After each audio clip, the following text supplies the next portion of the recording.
Yeah. You know what? I like the players. No diggity. Play on, play that. Play on, play that. Изобщо. Искам да съм 8-ми клас. Да, остаряхме се. Най-вероятно да.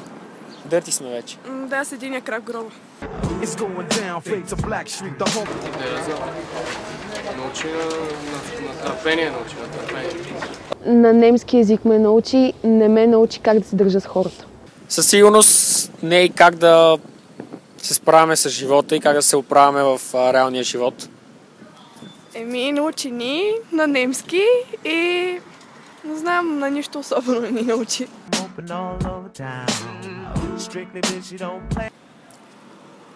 За мен най-много приятелите 100%. Приятелите и да, и брандинга. Приятелите, естествено. Свободата на ежедневието, на ангажираността. Да наблягат на папката си за ДСД. Да не пушат и да не пият и да не ходят на казино.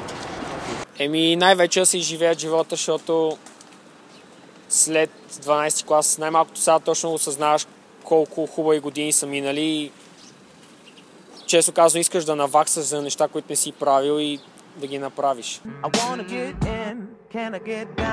Да продължат напред към дочето и нататък. Да направят компромис, освен. Да си изберат най-хубав университет.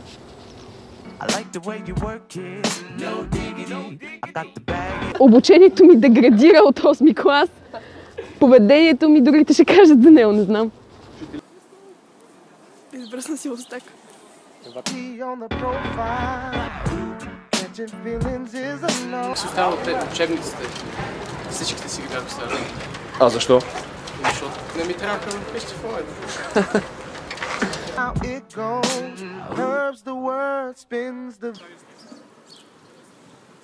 Още не съм решил.